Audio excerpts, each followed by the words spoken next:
Assalamualaikum warahmatullahi wabarakatuh. Hai Sobat Horor, kali ini aku bakal ngelanjutin cerita dari Friendly Frost yang berjudul Tumbal Tabrak Lari.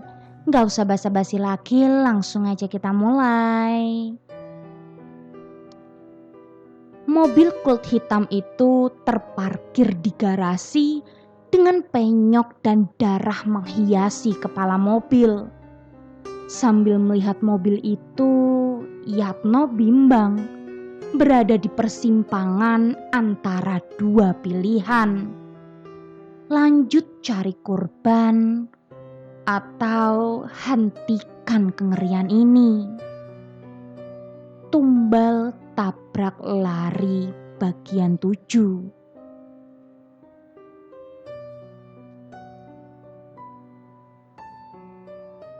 Kopi masih panas. Yatno menikmati minuman itu sambil melihat tokonya yang baru saja buka. Dia memberi nama baru untuk toko ini, Astana Karya. Stok memang belum banyak, tetapi Yatno yakin kalau toko ini akan sukses. Dia melihat ke Colt hitam, itulah yang jadi andalannya. Kabar baik memang menaungi Yatno. Toko sudah dia raih. Sepupunya, anak dari Om Priyo, sudah membaik. Hanya saja, memiliki toko tentu merupakan tanggung jawab baru. Dan stok dia belum cukup. Itu kenapa Yatno mau tidak mau harus mencari tumbal lagi. Beberapa hari kemudian, memang Yatno mencari-cari tumbal, membawa Coltnya. Namun, tidak ada tanda yang menunjukkan kalau dia harus menabrak orang. Radio suara karya tidak juga berbunyi. Dia tidak mau kejadian yang sebelumnya terulang lagi. Maka malam ini pun sama saja. Yatno membawa Colt hitam bolak-balik menelusuri jalanan sepi. Tetapi tidak ada tanda-tanda siapa tumbal berikutnya. Yatno lalu memutar radio, berharap stasiun radionya berhenti sendiri. Karena dia terlalu lelah bekerja, Yatno mulai mengantuk sambil menyetir. Radio yang diputar juga lagu-lagu yang mendayu-dayu. Dia pun sempat terlelap dan membuat dia tidak bisa mengendalikan Colt. Maka mobil pun oleng dan malah terperosok di pinggir jalan. Besoknya Santoso kedatangan Colt hitam yang dibawa Yatno.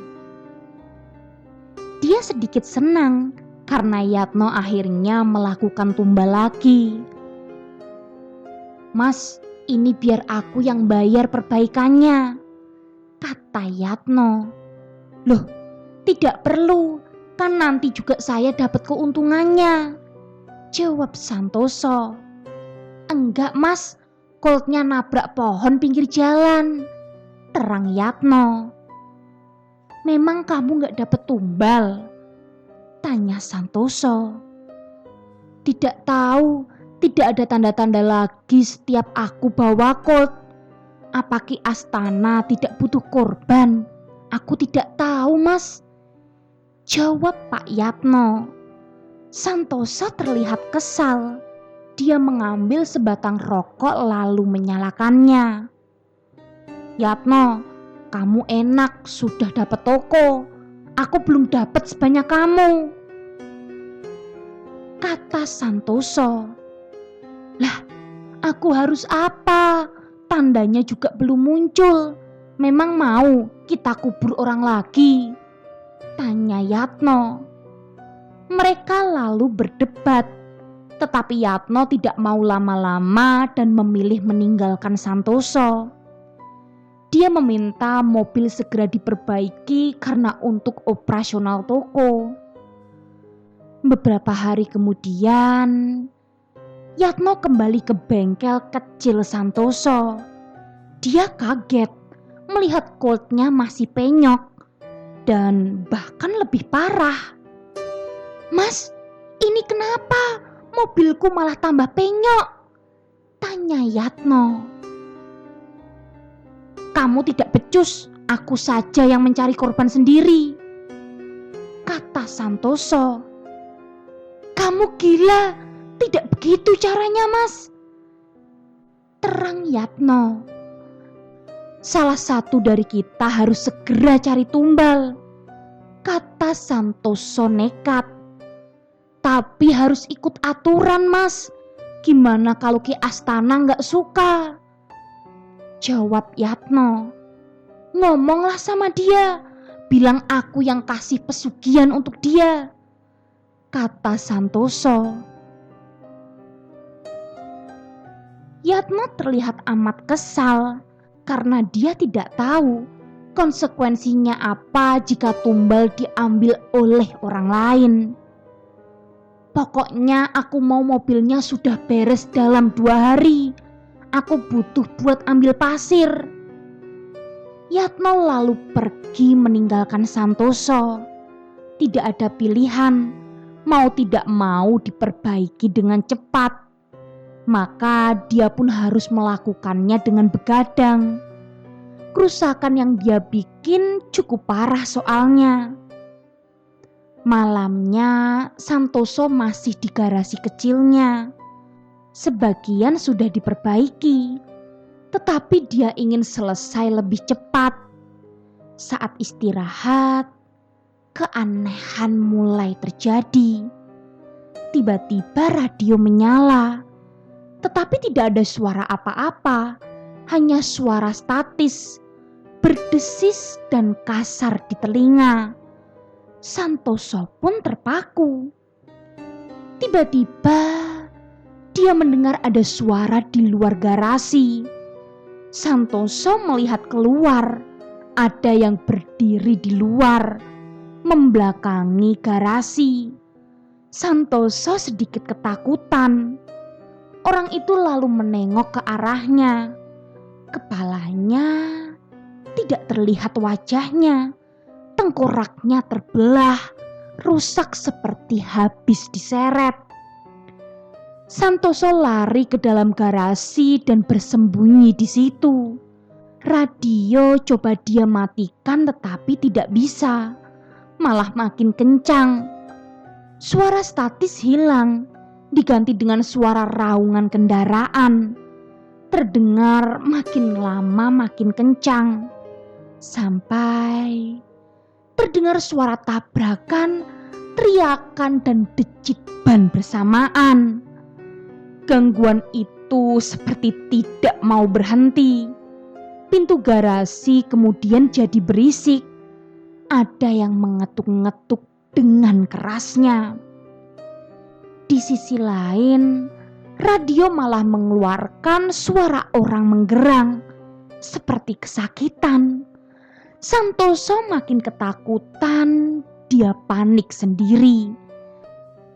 Tetapi tidak tahu harus bagaimana. "Mas Santoso!" suara Yatno.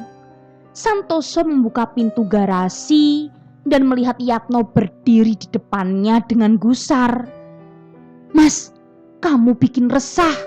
Istriku teriak-teriak, bilang diganggu arwah mengerikan," terang Yatno. Santoso ingin cerita, tetapi energinya habis karena ketakutan. "Kamu dan aku, kita ketemu Ki Astana sekarang," kata Yatno final. Dengan tubuh sedikit gemetaran, Santoso mengikuti Yatno ke Colt hitam. Masih terbayang di pikirannya sosok-sosok mengerikan di kepalanya. Itu saja dia tidak bisa menghadapi dengan baik, apalagi harus menghadapi makhluk mengerikan lainnya yang akan ditemuinya. Setelah 1 jam lebih perjalanan, Colt hitam diparkir di pinggir jalan. Yatno turun, Santoso mengikuti. Mereka berjalan masuk ke semak-semak. Makin lama makin merinding. Mereka tiba di tanah lapang. Tidak ada siapa-siapa di situ. Yatno lalu duduk bersila dan Santoso mengikuti. Sebenarnya Santoso ingin bertanya, mereka mau apa di sini? Tetapi dia urung melakukannya. Selang beberapa menit di mana Yatno diam terpejam dari tadi, muncul suara aneh dari dalam semak-semak di sekeliling tanah lapang ini. Bulu tengkuk Santoso berdiri. Dia belum siap untuk ini. Wajah Santoso pucat. Ini lebih mengerikan dari kejadian waktu di garasi bengkel tadi. Dari balik semak-semak, dia melihat ada sosok-sosok berdiri.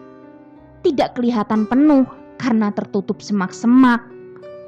Santoso melihat beberapa dari mereka ada darah mengucur pelan di dahi mereka.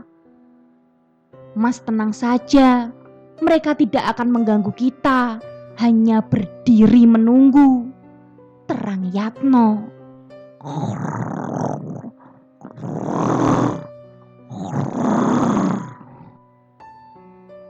Tiba-tiba ada suara erangan datang dari depan mereka. Semak-semak terbuka. Muncul makhluk yang sama sekali belum pernah dilihat Santoso sebelumnya. Muncul makhluk besar dari balik semak-semak. Badannya nyaris 2 kali lebih besar dari ukuran manusia biasa. Tubuhnya tambun, hitam pekat dengan bulu kasar di seluruh tubuhnya. Rambutnya panjang hingga ke punggung. Lidah menjulur sampai ke tanah. Makhluk itu lalu duduk membelakangi Yatno dan Santoso. Tidak lama, ada sosok lain datang ke tanah lapang ini. Sosok kakek dengan tubuh kurus dan kelihatan rapuh. Kakek itu duduk di depan makhluk hitam itu, menghadap ke Yatno dan Santoso. Dia lalu memulai pembicaraan dengan Yatno. Santoso tidak bisa memperhatikan pembicaraan antara Yatno dan kakek itu. Dia masih terbuai oleh sosok-sosok dan makhluk yang mengelilingi mereka. Ketakutan merusak perhatiannya.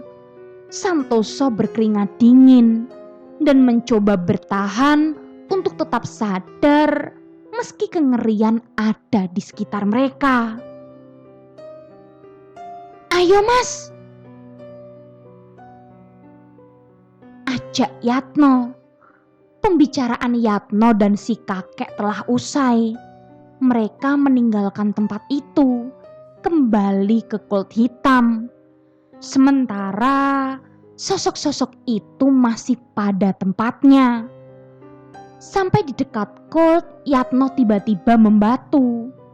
Di dekat mobil ada anak kecil berkepala pecah berdarah-darah berdiri di sampingnya. Tiba-tiba Yatno merubuhkan badannya, mencium tanah dan meminta maaf berkali-kali ke anak kecil itu sambil menangis. Santoso kaget karena selama ini Yatno selalu dingin menghadapi kengerian-kengerian ini. Tetapi kok tiba-tiba dia berubah. Anak itu lalu berlari masuk ke dalam semak-semak. Yatno, kenapa? Tanya Santoso penasaran. Waktu aku bilang bisa membuat Koko anak Om Prio sembuh, itu sebenarnya aku minta Ki Astana untuk membantuku. Katanya jika ingin Koko sembuh, dia minta nyawa anak kecil seusia Koko. Terang Yatno. Ternyata Yatno punya rasa bersalah juga. Tidak sedingin yang dia kira. Jujur, sebenarnya aku tidak mau begini terus. Aku suka bertanya pada diri sendiri, apakah semua ini bisa diakhiri? Ucap Yatno penuh gusar. Tetapi aku sadar, neraka kan tidak ada habisnya. Kalau neraka hadir di dunia, apa mereka mau berakhir? Pasti mereka ingin selamanya. Mas, tadi aku bicara dengan hamba Ki Astana. Dia bilang kalau tindakan Mas seenaknya cari tumbal tidak direstui olehnya. Maka itu dia minta kita melakukan sesuatu sebagai hukumannya. Terang Yatno. Melakukan apa, No? Tanya Santoso makin penasaran. Membunuh lebih banyak lagi. Dan kini lebih dari sekedar tabrak lari. Terang Yatno. Kita harus bunuh orang seperti apa, No? Tanya Santoso dengan gusar. Intinya, dia minta beberapa nyawa untuk kita culik dan dibuang ke jalan dan kita tabrak. Terang Yatno. Kamu gila atau bagaimana? Kata Santoso seperti tidak setuju. Tidak harus banyak, Mas. Hanya beberapa. Ki Astana nanti akan beri petunjuk. Setelah itu kita bisa bebas. Terang Yatno. Bebas bagaimana? Tanya Santoso. Bebas dan keuntungan dalam usaha kita tidak diganggu. Tapi tidak bebas sepenuhnya. Masih cari tumbal, cuma tidak sebanyak yang selama ini kita lakukan. Terang Yatno. Santoso makin pusing.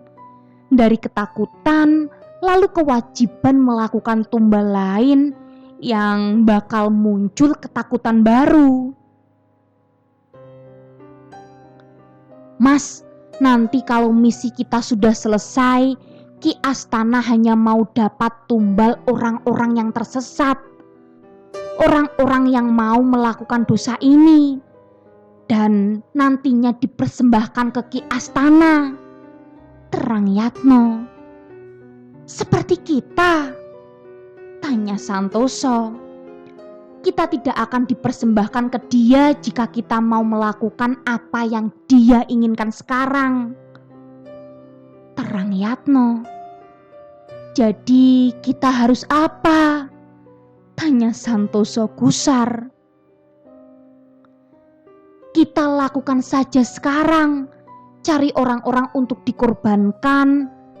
Lalu selanjutnya kita cari orang berdosa. Lalu kita tumbalkan untuk Ki Astana. Terang Yatno. Santoso seperti sepakat. Mereka lalu meninggalkan tempat ini dan mulai petualangan baru. Satu demi satu korban berjatuhan. Sempat heboh di kota itu. Berita soal orang hilang dan ditemukan jadi mayat di tengah jalan. Tidak ada yang tahu kalau pelakunya adalah Santoso dan Yatno. Mereka baru berhenti jika sudah diberi tanda berhenti oleh Ki Astana. Sebagai balasan, bisnis Santoso dan Yatno berjalan mulus dan lancar. Santoso sudah bisa menyewa tempat baru yang lebih besar untuk bengkel ketok magicnya, sementara Yatno semakin dimudahkan untuk mendapatkan modal stok toko. Toko pun mulai ramai setelah memiliki pemilik baru. Berbulan-bulan berjalan, korban berjatuhan. Sesekali mereka diminta istirahat agar tidak terlalu bikin resah. Hal ini berefek pada kehidupan pribadi Yatno. Karena dilimpahi rasa bersalah yang tinggi, dia jadi orang yang pemarah. Santoso sendiri selalu dihantui arwah-arwah orang yang dikorbankan. Hal itu mempengaruhi karakter Yatno. Rasa bersalah yang terus-menerus menghampirinya, ditambah tuntutan untuk pesugihan, membuatnya jadi pribadi berbeda, pendiam dan lebih mudah marah ke siapa saja, bahkan kepada istrinya sendiri. Dia bersikap lebih tidak bersahabat. Suatu hari, Yatno pulang dan di situ ada Om Priyo duduk di teras rumah kecilnya dengan tatapan kosong. Dia kaget, kok si Om Priyo tiba-tiba ada di rumah. "Om, ada apa ke rumah? Cicilan buat toko lancar kan dari aku?" tanya Yatno. "Kamu tidak perlu teruskan cicilannya, aku sudah relakan," jawab Om Priyo. "Loh, kenapa Om? Aku masih sanggup," jawab Yatno. "Yatno, aku tidak tahu apa yang kamu lakukan untuk kesembuhan Koko. Aku senang dia sembuh, tetapi setelah itu hal buruk menimpaku terus," jawab Om Priyo. Yatno tampak sedikit menduga kalau nasib buruk akan menimpa omnya meski Koko sudah sembuh. "Setelah sembuh, Koko dan istriku selalu digentayangi setiap malamnya. Mereka tidak pernah bisa tidur tenang. Sampai akhirnya mereka memutuskan meninggalkan aku." Om Priyo terlihat lemas. Berbeda saat Yatno masih kerja sama dengannya di masa lalu. "No, ini kunci buat gudangku," kata Om Priyo. "Gudang apa, Om?" tanya Yatno keheranan. "Stok yang tidak bisa kamu beli masih kusimpan di gudang. Aku tidak bisa meneruskan usahaku. Kamu ambil saja semua isinya. Gudangnya mau kujual, nanti kukasih alamatnya," kata Om Priyo. Mungkin ini merupakan hadiah lain hasil dari pesugihan. Stok cuma-cuma untuk Yatno. Om Priyo yang tampak lebih kurus pamit pergi. Meski ada sedikit iba melihat keadaan si Om, Yatno merasa puas karena kekecewaan terhadap omnya sepertinya sudah hilang. Dia merasa dendamnya di mana dulu Om Priyo selalu menyakitinya kini sudah dibalaskan. Setelah Om Priyo pergi, Yatno masuk ke dalam rumah. Sebelum dia menyalakan lampu, dia melihat ada sosok di dalam ruang tamu, berdiri mematung. Sosok itu lalu berkata, "Sudah, kamu tidak perlu cari-cari lagi. Carikan kami orang yang kami inginkan saja." Yatno familiar dengan suara ini. Sosok kakek yang dia temui ketika bertemu Ki Astana. Yatno lalu menyalakan lampu. Sosok itu hilang. Dia duduk dan menangis. Dia bertanya-tanya, segala keuntungan yang dia dapatkan, apakah sepadan dengan pengorbanan dan pertumpah darahan yang telah dia buat. Tumbal tabrak lari bagian 7 selesai. Gimana sobat horor? Penasaran kan dengan kelanjutan nasib Yatno, Santoso dan Teguh? Kalau gitu tunggu kelanjutan ceritanya dan jangan lupa nyalakan lonceng notifikasinya. Bye.